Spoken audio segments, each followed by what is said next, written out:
Cuando Dios es el primer lugar, todo lo demás toma orden. Cuando Dios no es el primer lugar, todo lo demás está desordenado. Y el orden que le quieras dar es un desorden porque Dios no está en primer lugar. Pero a veces Dios nos bendice. Y escuche bien esto, Dios nos da provisión a todos. ¿Qué nos da? Pero no prosperidad. La prosperidad es el resultado de lo que yo hago con la provisión. Si yo no cuido la provisión, si no pongo a Dios primero, si no practico la mayordomía cristiana, si soy víctima de las promociones engañosas, voy a perder mi bendición y no voy a tener una bendición que repose, aunque la bendición venga de Dios. Es más, hay gente que es muy buena diezmando, pero muy mal administrando. No vas a tener bendición que repose. Yo no solo necesito ser un buen diezmador, eso es lo elemental. Necesito ser un muy buen administrador de lo que tengo.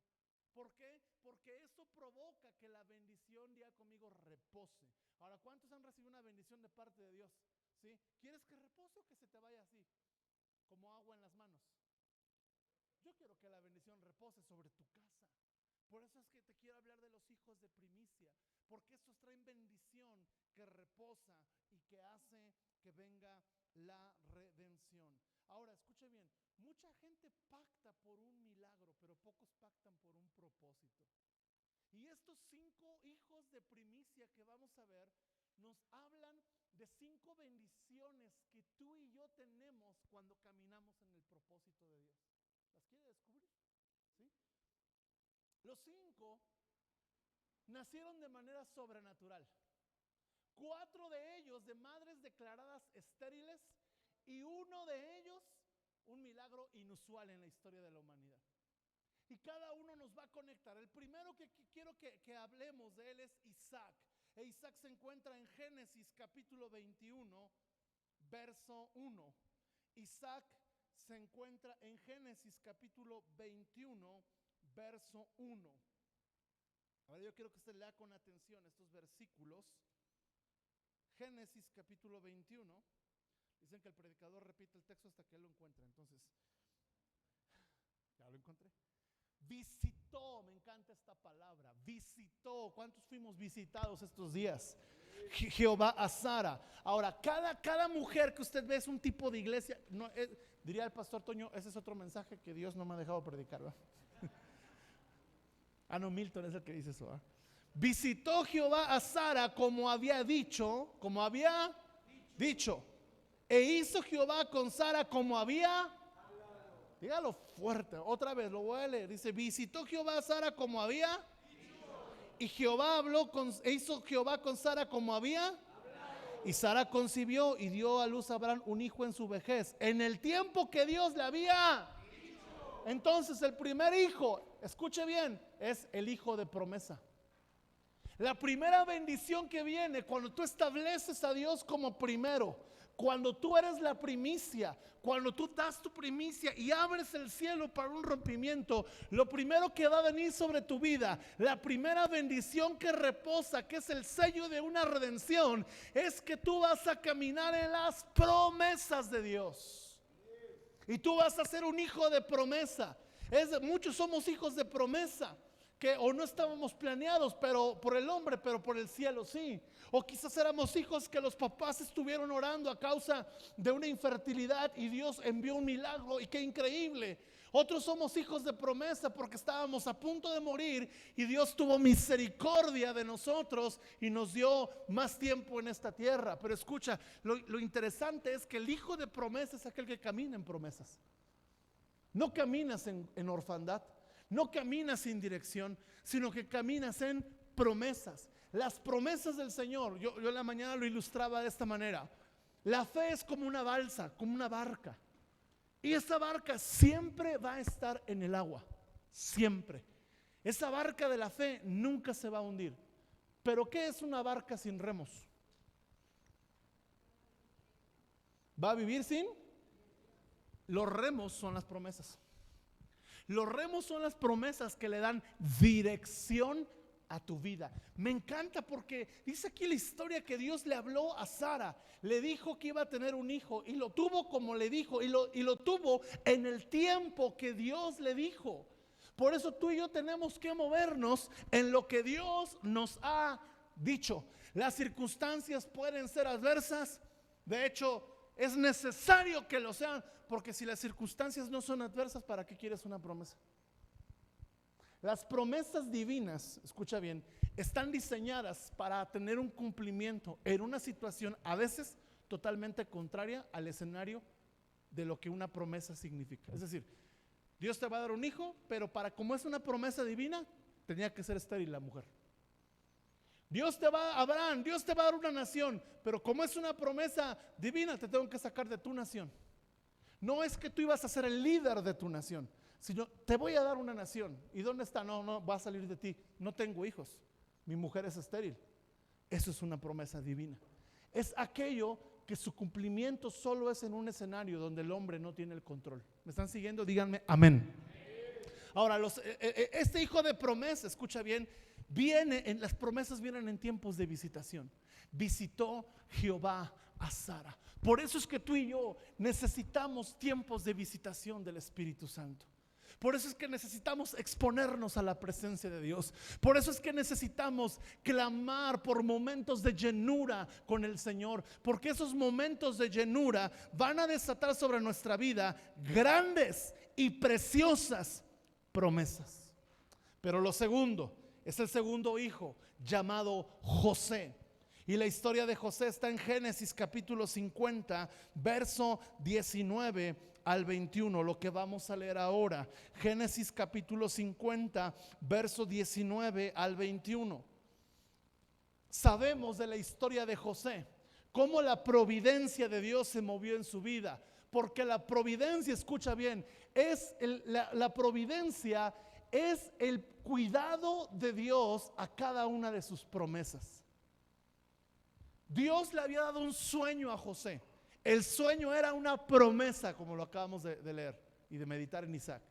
Y en la promesa de Dios a José era: José, tú eres el fruto del amor de Jacob por la mujer con la que trabajó 14 años. Le costó 14 años a Jacob tener el derecho legal de su esposa. No voy a hacer la pregunta, varones, porque no quiero que la hermana se vaya a enojar después de su respuesta, ¿verdad? ¿Tú pelearías 14 años por tu esposa? Nada más piénsalo. Porque hasta en la manera de decir sí puede haber juicio. Entonces mejor nada más ponga cara de amén, pastor, yo sí, ¿no? Y encima se casa con Raquel y Raquel no puede tener hijos. Y Jacob clama y Raquel clama. Y dice la Biblia, y se acordó Dios. ¿De qué se acordó Dios? De sus promesas para con Jacob y de su propósito para con José. ¿De qué se acordó Dios? De su providencia. Y nace José, y José empieza a tener sueños y se lo cuenta a los hermanos. Y es como cuando tú tienes la idea pero no tienes la inversión. Yo venía platicando con el Cristian y veníamos de México y vimos la nueva central de abastos. Y obviamente la central que está enfrente pues la van a quitar, ¿no? Ya tenemos el plan, Cristian y yo, ya tenemos todo lo que se va a hacer ahí. Nos falta un detalle, el dinero, nada más. Ya tenemos un proyecto de negocios para la ciudad ahí. Y José era así, o sea, tenía las ideas, pero no tenía la madurez, no tenía el carácter, no tenía muchas cosas. Y entonces los hermanos se enojan y lo echan a un pozo.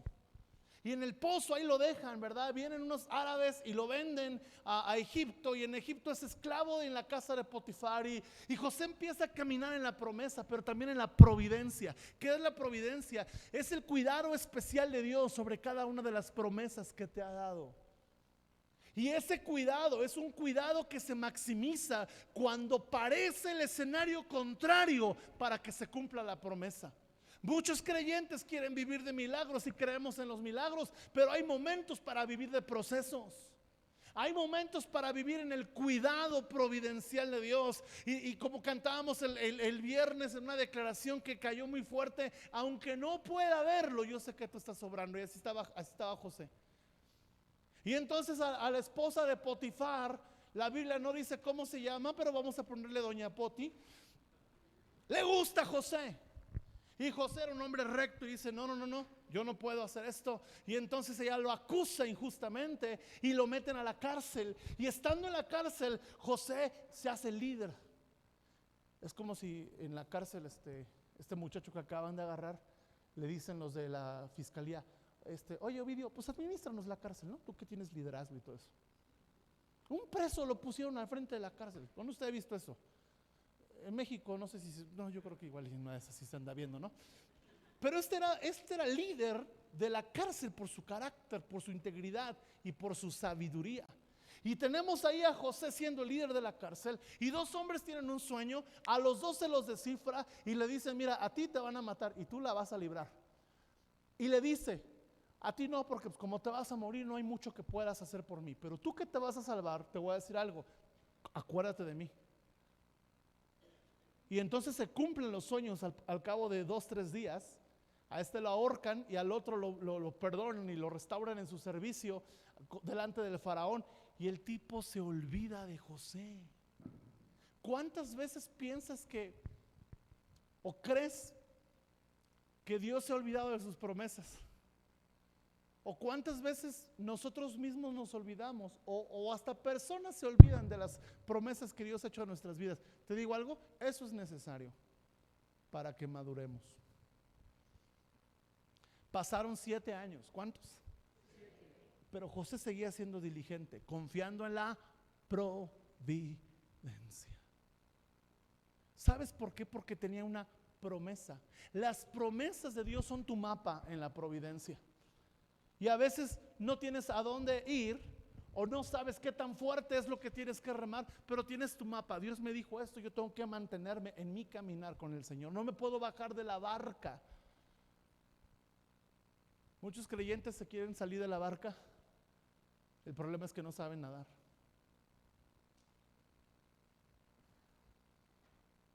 Me voy a bajar de la barca. ¿Sabes nadar en alta mar? No nos podemos bajar de la barca pensando que abajo de la barca está más seguro. Tienes que mantenerte en la providencia divina. Yo me he querido bajar de la barca. El ministerio es una barca. Pero sabes, digo, ¿y a quién me bajo si no sé nadar? Confío en la providencia de Dios. Y José estaba así, ¿no? ¿Qué podía hacer? Estaba en la cárcel. De repente se acuerdan de José. Y José restaurado como el segundo jefe en Egipto. Pasa el tiempo y entonces son 7 años de abundancia donde José es el administrador, y 7 años de escasez donde la sabiduría de José ahora es necesaria para alimentar la tierra. Y en ese tiempo cae el hambre a Canaán, la tierra de sus hermanos, y ellos vienen a Canaán. Ellos no saben dónde está José, no tienen ni idea qué le pasó, y llegan delante de él. José obviamente trae su disfraz o su vestido real, no es reconocible, ¿verdad? Como a muchos de nosotros en domingo no nos reconocemos, ¿verdad? El resto de la semana. Imagínense José, ¿verdad? Bien guapo, bien maquillado, porque así se vestían, con su turbante, su vestido real. Ellos no saben qué es José, están delante de ellos, y José hace 2-3 preguntas, se da cuenta que son ellos y dice: estos son mis hermanos. A final de cuentas, como melodrama, José abre su corazón y les dice: soy José. Y en eso, un viento sin rosa. El que entendió, entendió. El milagro.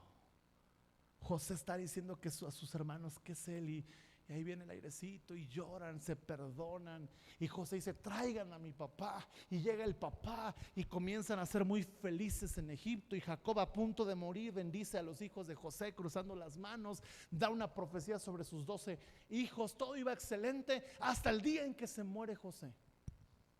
Y el día que se muere José, los hermanos de José empiezan a desarrollar un pensamiento que es en Génesis 50:19. En 5 minutos recorrimos como 12 capítulos de la Biblia. Y les respondió José diciendo, porque ellos decían: ya se murió mi papá, nos va a matar. Solo nos amaba por respeto a mi padre. ¿Y qué les dice José? Génesis 50:19, no temáis. ¿Acaso estoy yo en lugar de Dios? Ustedes pensaron mal contra mí. ¿Cuántos saben que en el mundo vas a tener mal contra ti? ¿Ya lo aceptaste o no?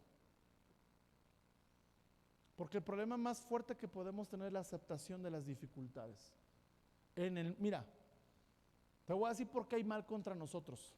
Número uno, hay un príncipe de este mundo. ¿Cómo se llama? Y encima de ese príncipe es nuestro enemigo.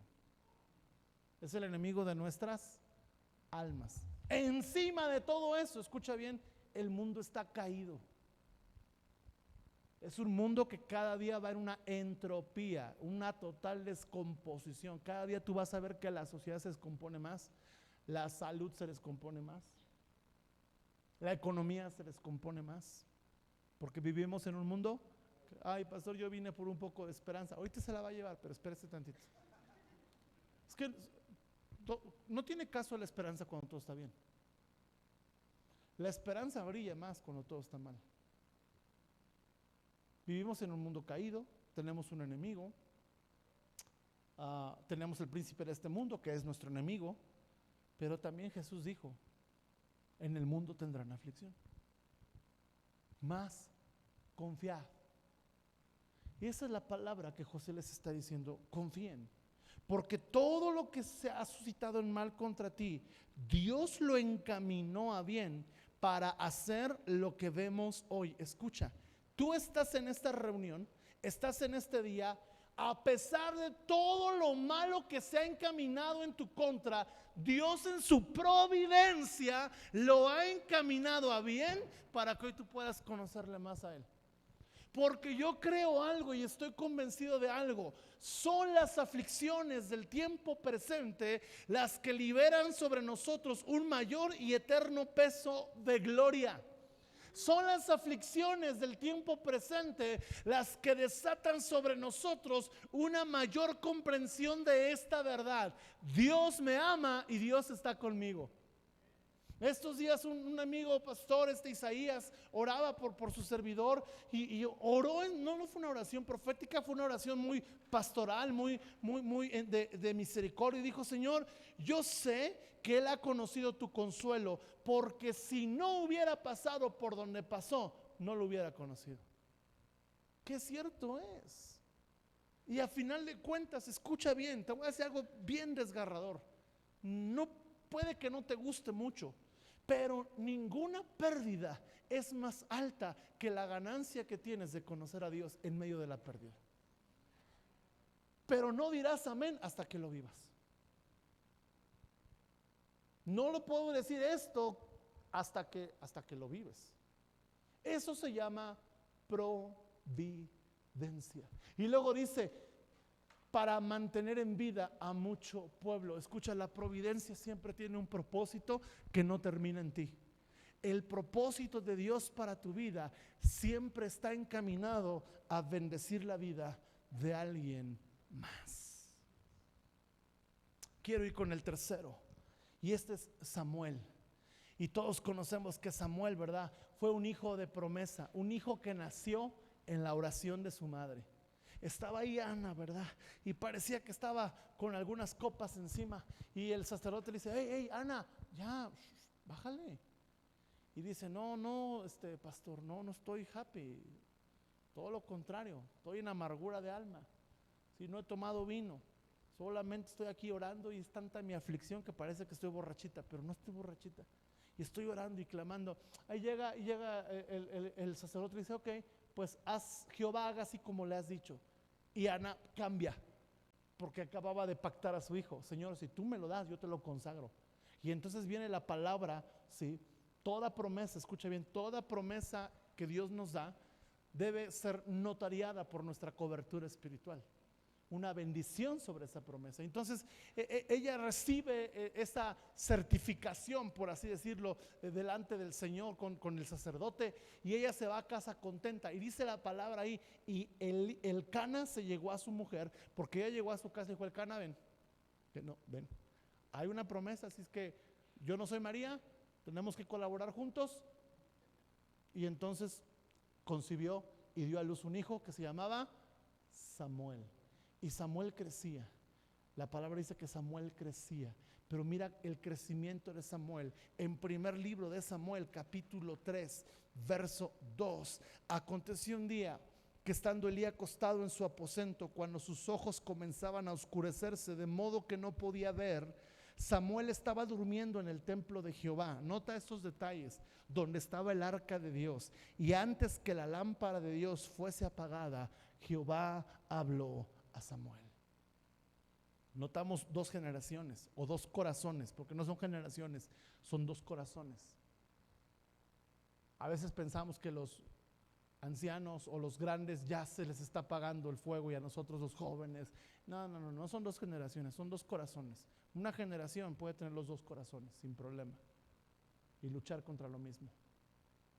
Puedes ver hombres de experiencia como Elí en su aposento, pero puedes ver hombres de experiencia como Samuel en la casa de Dios. Puedes ver jóvenes como Elí en sus aposentos, apagados, apáticos, indiferentes, pisoteando la sangre de Cristo. Pero puedes ver jóvenes buscando la presencia de Dios en su vida con fuego y pasión. ¿De qué tipo de persona eres? Elí está en su aposento, sin visión, cansado y ciego. Samuel está cerca del arca del pacto. No entendía todo. Elí entendía muchas cosas, pero escucha bien, no es del que lo entiende todo, es del que lo cree todo. Elí estaba ciego, sin visión, porque estaba en el aposento. Samuel estaba atento a lo que Dios estaba hablando, porque Samuel representa la tercera bendición, su presencia. Qué importante es que tú y yo caminemos en la presencia de Dios. Ahora, la presencia de Dios, escucha bien, es la que va a agudizar tus oídos para que tú sepas responderle al Señor: heme aquí. Esta tercera bendición que reposa es la de la presencia del Espíritu Santo, porque en los tiempos, escucha bien, del Antiguo Testamento, Él venía y se iba, pero ahora dice la palabra, tú y yo podemos ser llenos de la presencia del Espíritu Santo todos los días. Si tú y yo somos como Samuel, hijos de primicia, que estamos enfocados en el templo, en la casa del Señor, cerca del arca, escucha bien, la lámpara de tu vida nunca se va a apagar. Porque creyentes apagados, porque están en su aposento. No son generación, no son hijos de primicia. Los hijos de primicia se acercan al lugar donde saben que hay fuego, donde saben que el fuego va a mantener la lámpara encendida, donde saben que el fuego va a mantenerlos cerca a la presencia de Dios. Mi presencia irá contigo, le dijo Dios a Moisés. Escucha, una generación de presencia no es aquella que se conforma con las promesas, sino con la persona de quien es Dios. Porque escucha bien, la presencia de Dios me va a hacer consciente de su providencia, aunque no cumpla sus promesas todavía. La presencia de Dios me va a hacer consciente de su providencia, aunque no se cumplan las promesas todavía. Por eso es que muchos creyentes se bajan del barco en medio de la tempestad creyendo que está mejor afuera del barco. ¿Cuántos le han dicho al Señor: sácame del hoyo y del pozo? ¿Sí? ¿Sabes por qué Dios no te saca del pozo? Porque afuera está peor. Afuera hay una guerra que te va a matar. Y Dios a veces te mete a un pozo donde lo único que te va a sostener es su presencia. Amén. Vamos con el cuarto hijo de primicia. Libro de Lucas, capítulo 1, versículo 15.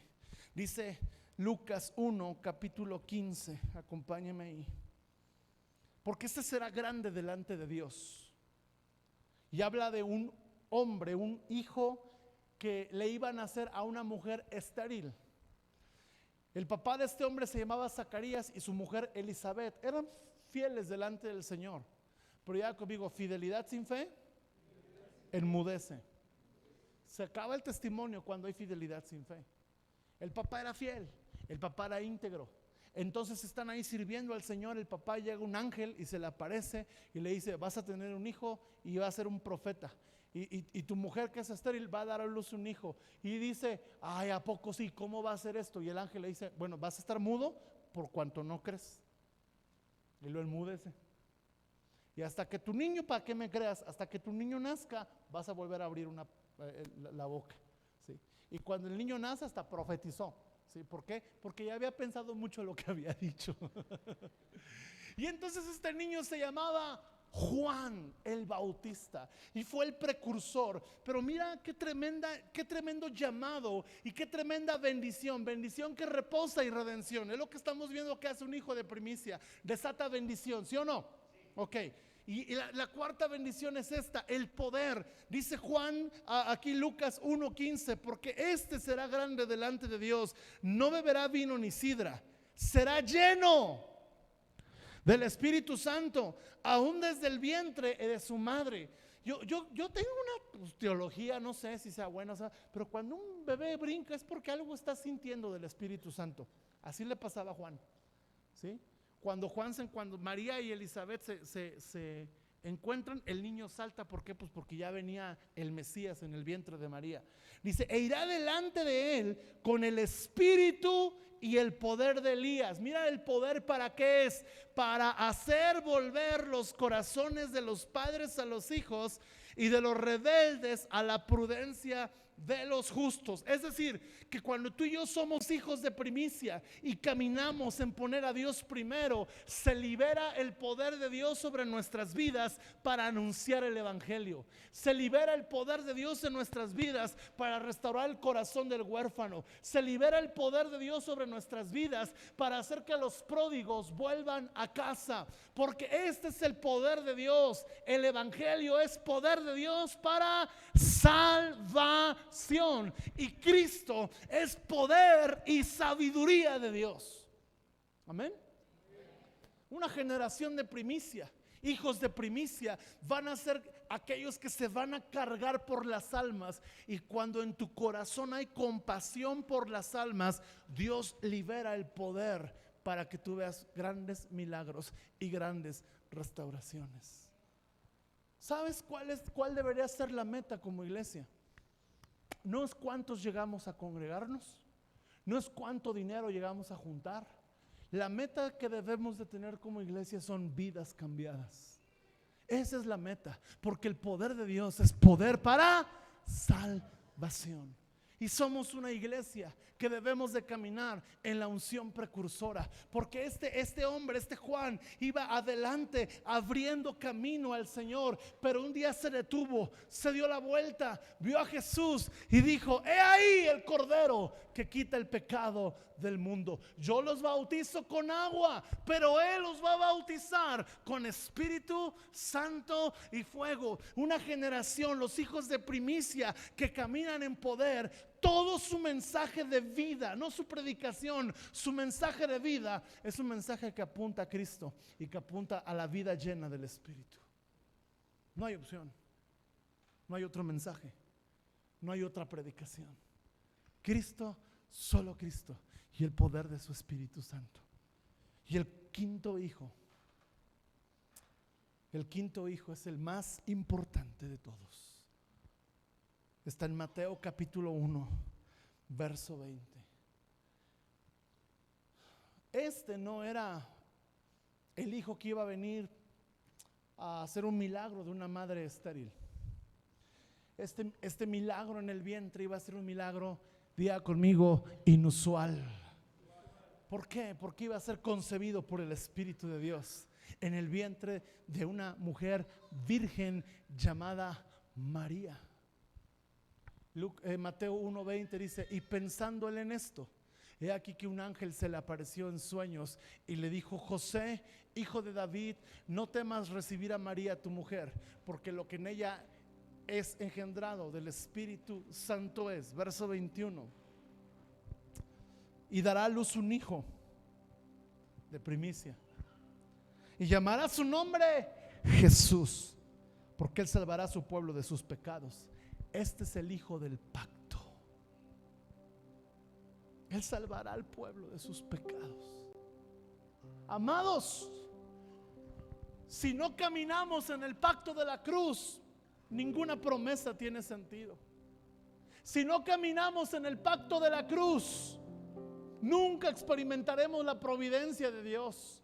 Si no caminamos en el pacto de la cruz, nunca experimentaremos la presencia ni el poder de Dios. Lo que resuelve toda nuestra vida nace de una cruz, del Hijo del pacto, el cual la Escritura nos dice lo siguiente. Primeramente nos dice en Colosenses 1:15: Él es la imagen del Dios invisible, el primogénito de toda la creación. Él es antes de todas las cosas, y todas las cosas en Él subsisten. Versículos 17 y 18 dice: y Él es la cabeza del cuerpo, que es la iglesia, el que es el principio, el primogénito de entre los muertos. Este es el Hijo del pacto. Primeramente es primogénito en la creación. Todo lo que fue creado perfecto, que Dios dijo es bueno, es porque fue comparado con su persona. Por eso Él es el primogénito de toda la creación. Él es el modelo perfecto de toda la creación. ¿Te impresiona el mar? Sí, ¿te impresiona el mar?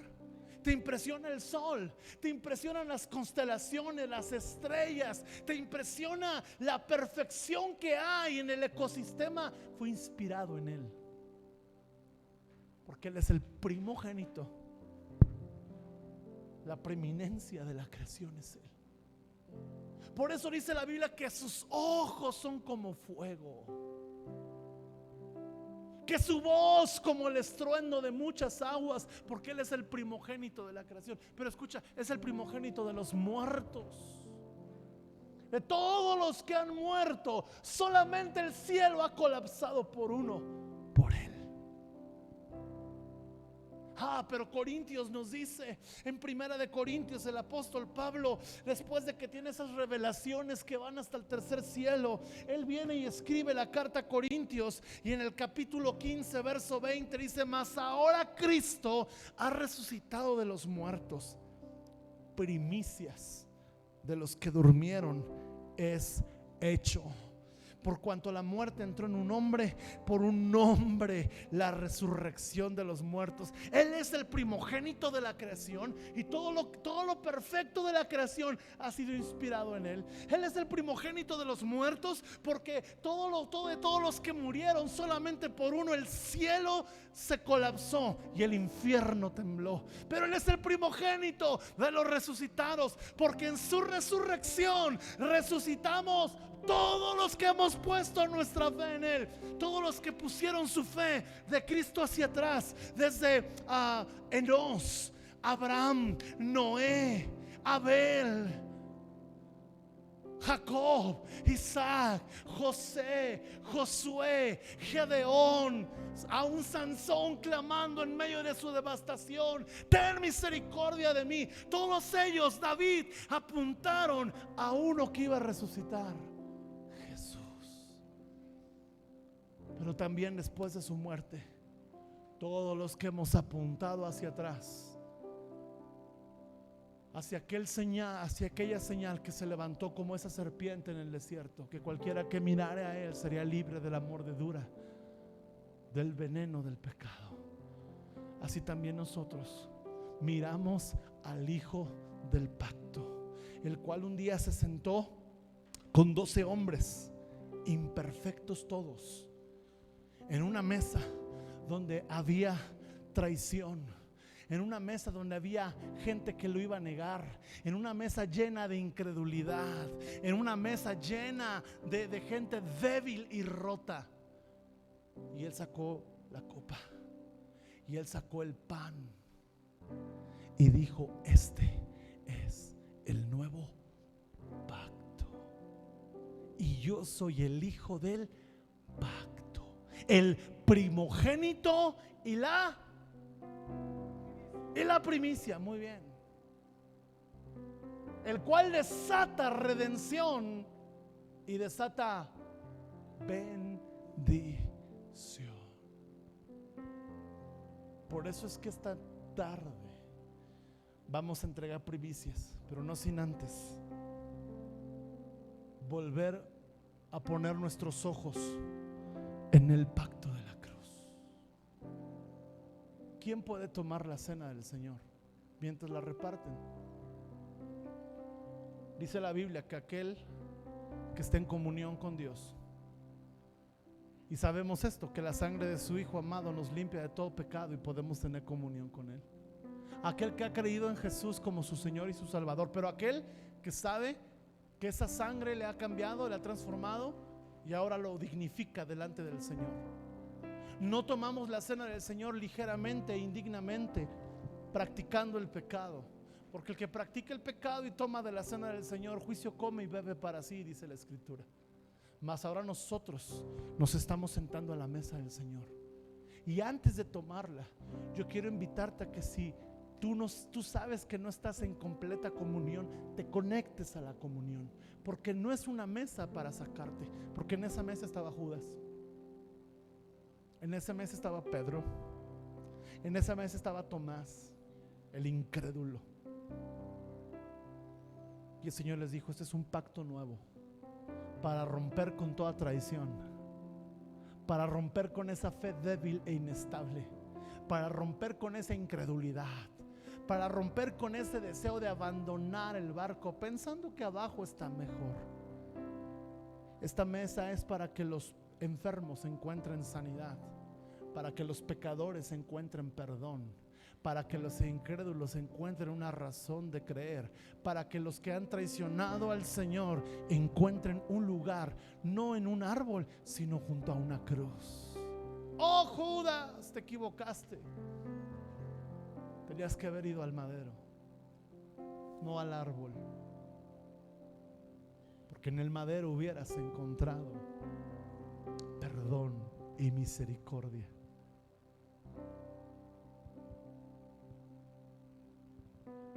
Yo no sé si a ti te conmueve el Señor. A mí sí. Me conmueve en esto el Señor, que el hijo de perdición, Jesús lo escogió como uno de los 12, y en su tierno amor y misericordia aún quiso salvar al hijo de perdición. Lo quiso tener tan cerca. Pienso yo que una de las copas que Jesús quería cambiar, quizá estaba en su corazón Judas, que cuando viene a entregarlo, Jesús le dice: amigo, ¿qué te trae por acá? Gracias. Quizá con esas palabras Jesús le estaba diciendo a Judas: yo sé que me has traicionado, pero quiero que sepas que junto a la cruz hay un nuevo pacto también para ti, y que el pacto de la cruz puede romper una maldición sobre tu vida. Grande es su misericordia. Él fue la primicia y el primogénito, para que todos los que pusiéramos nuestros ojos en Él pudiéramos hallar redención y vida eterna. Quiero hacer 2 invitaciones. Si tú sabes que este es un día increíble para tener comunión con tu Señor y quieres disfrutar de esta comunión con tu Padre, te puedas poner sobre tus pies diciendo: aquí estoy. Si tú sabes que hay cosas que hay que arreglar para no tomar indignamente la cena del Señor, si hay un pecado que confesar, un pensamiento que cambiar, no, porque no vale de nada decir: ando mal, Señor, pues aquí estoy, pues mañana voy a andar igual, pero no, un pensamiento que cambiar. Este es el momento, y a ti te quiero pedir que dobles tus rodillas.